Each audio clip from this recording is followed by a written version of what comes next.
Hey everyone, so in this part I want to talk about how we sort things off of this shelf. So there's just, once things are tested, they're just placed on the shelf. There's no necessarily rhyme or reason. We have limited space for this shelf. Maybe we'll get another one in the future, but right now it's just a mishmash. So we'll just start grabbing things one by one. This says check mark, a little note here, needs battery pack. We have since gotten the battery pack for it. I think we buy these in bulk, the battery packs, they're pretty cheap. And now this is going to go either on eBay or Amazon, or it's going to be paired up with a console. So I don't really see any Xbox 360s here, right? So, and then we have a bunch of these controllers. We have 1, 2, 3, 4, 5. One thing we need to note is if the joystick rubber is there, if everything looks in decent condition.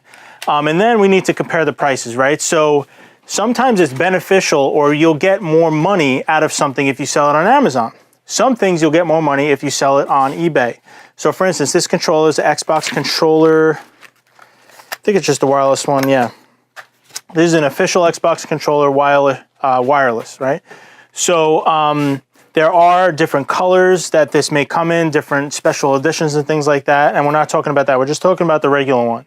So I believe, let's say it sells for $15 FBA on Amazon, or $15 on eBay. Would you rather sell it on Amazon where they take a larger cut of that because it's Amazon Prime, but you don't have to deal with the storage, you don't have to list it on eBay, you don't have to ship it out? Or would you rather get an extra $1, $2, or $3 by listing it on eBay yourself? Or potentially list two in one listing. We can now list two in one listing and get $30, and the shipping, let's say it's still first class, and now it'll be $4 or $5 to ship, and now we're getting $25 instead of the $15, and maybe we'll get $8 from Amazon. So now, let's say if we sold these two on Amazon, we'll get $16. If we sell both of these on eBay, and after fees and after shipping, we make $22, that's an extra $6 just by selling both of these in a lot on eBay. So we think like that because we do so many and such high volume on here. So sometimes it is worth it to sell certain things on eBay.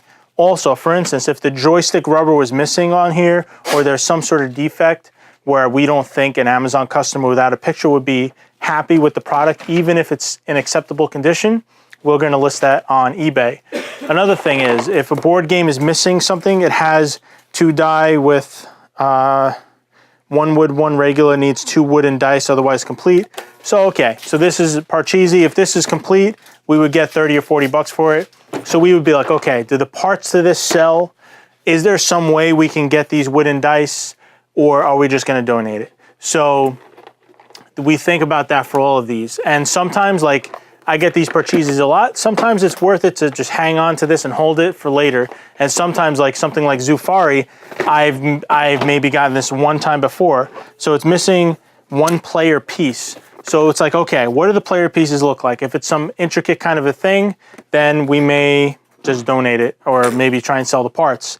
If it's like just a regular solid green mover, we may buy a replacement, or have a replacement from another game. We can take a couple that look almost exactly the same from one game and pop it in there and complete that. So by thinking like that, we can squeeze out a lot more money for what we're getting and increase, because right now about 80% of the stuff we test and we count is complete, and this is some of the 20% that's not.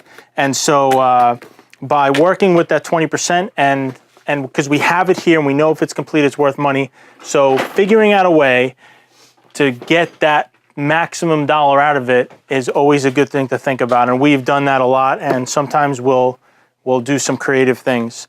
So something like this, we either may not be able to sell it on Amazon, or it doesn't come with the proper cables. You can sell something on Amazon if it doesn't have the original packaging. That's not an issue. But let's say this just literally doesn't sell well on Amazon. It still might sell very well on eBay. So this, I actually don't even think this is worth that much. It might be 15 bucks, and it is first class shipping. So we may just say this check mark means it works, and we can just sell it as is. Or we have, there's a standard USB connection here that goes for like a lot of the rechargeable stuff. And we buy those in bulk. We could just throw one with this, or we could sell it as is like this on eBay. But we tested it, we're confident it works, and when someone gets it, as long as we pack it well, they're gonna be happy. Lastly, I'm gonna go over, I'll take this down. Here is a VCR player.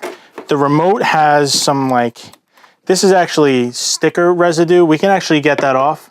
But before we do, let's look and see and type this Emerson VCR and we'll grab the model numbers a lot of time in the back here. This is a B3J0, or actually no, the model's EWV401A. We'll type that in, Emerson VCR with the model number, into Amazon. A lot of times, you'd be surprised, some of these older VCRs and older electronics and things like that, they have listings made on Amazon and there is a desire and a demand for these items and it will hold a good rank.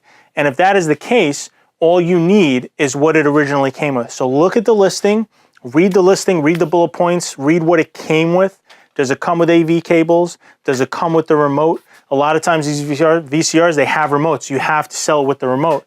I remember, I think in one of the other videos of the top 5 mistakes I've made selling on Amazon FBA, one was sending in incomplete items, right? Selling in a Nintendo Wii, just the console only.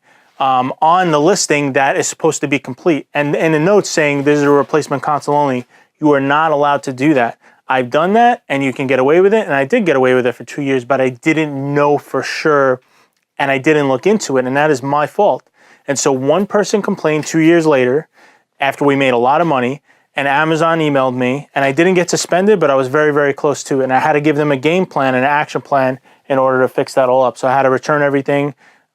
Anything that was questionable from Amazon. It was kind of a big mess. But at the end of the day, I learned my lesson, and I'm passing that lesson on to you guys, and I hope that you'll take that, especially when you're doing a lot of used stuff, when you're doing a lot of used games, used electronics. You got to be very careful and adhere to Amazon's guidelines. You can get a lot more money for it, especially for VCRs and older electronics, sometimes double you can get on Amazon. So it is worth checking it. But again, you do not need to have the original packaging, but you do need to have all the original items that came with that product. So I hope this was a helpful video. And again, if you guys have any questions or want some advice, please, I'm available on Instagram, on YouTube. You can email me and message me. I'll get back to you with anything you guys need help with. Again, I hope this was helpful, and catch you guys next time. Thank you for watching.